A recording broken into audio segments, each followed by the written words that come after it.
こんにちは。N2 文法ドリル第10回へようこそ。今日のテーマは書面語の表現です。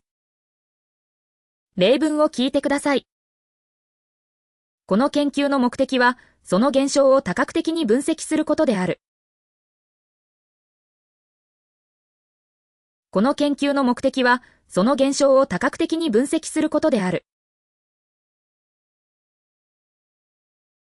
彼の主張は、客観的な根拠に基づくものではなく、あくまで個人的な見解である。彼の主張は、客観的な根拠に基づくものではなく、あくまで個人的な見解である。もしこの仮説が真実であれば、これまでの理論は根本から見直されるだろう。もしこの仮説が真実であれば、これまでの理論は根本から見直されるだろう。成功の要因は、努力だけでなく、運も重要である。成功の要因は、努力だけでなく、運も重要である。ドリル1、反復練習です。聞いて、繰り返してください。人間の行動は、理性だけでなく感情にも影響されるものである。人間の行動は、理性だけでなく感情にも影響されるものである。この現象は、単純な偶然ではなく、何らかの法則に基づいている。この現象は、単純な偶然ではなく、何らかの法則に基づいている。彼の理論は、現代の科学技術の基礎である。彼の理論は、現代の科学技術の基礎である。もしその情報が真実であれば、社会に大きな影響を与えるだろう。もしその情報が真実であれば、社会に大きな影響を与えるだろう。環境問題の解決は、個人の努力だけでなく、政府の政策も重要である。環境問題の解決は、個人の努力だけでなく、政府の政策も重要である。彼の意見は、感情論ではなく、客観的なデータに基づいている。彼の意見は、感情論ではなく、客観的なデータに基づいている。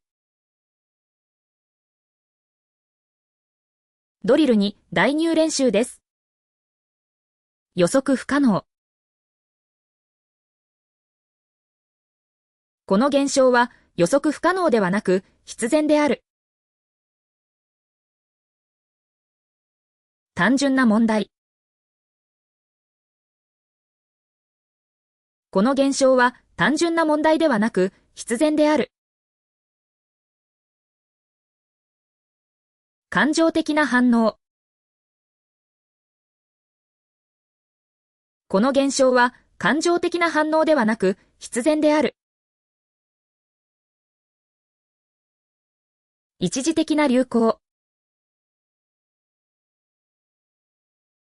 この現象は一時的な流行ではなく必然である。個人の責任。この現象は個人の責任ではなく必然である。表面的な変化。この現象は表面的な変化ではなく必然である。経済的な側面。この現象は経済的な側面ではなく必然である。限定的な影響。この現象は限定的な影響ではなく必然である。ドリル3、変形練習です。彼の意見は正しいです。彼の意見は正しいものである。それは偶然じゃない。それは偶然ではない。もし君が賛成だったら計画を進めよう。もし君が賛成であれば計画を進めるべきである。この結果は重要だよ。この結果は重要である。その原因は環境問題じゃなくて経済問題だ。その原因は環境問題ではなく経済問題である。データが不足しているなら再調査が必要だ。データが不足しているのであれば再調査が必要である。ドリル4、質問に答えてください。この計画の最終目標は何であると考えますか？この計画の最終目標は持続可能な社会の実現であると考えます。彼の主張は客観的な事実に基づいていると言えるでしょうか？いいえ、彼の主張は客観的な事実に基づいているのではなく、個人的な見解であると言えます。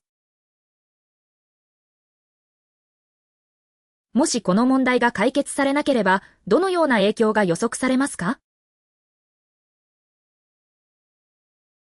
もしこの問題が解決されなければ、経済的損失と社会的不安が増大するだろうと予測されます。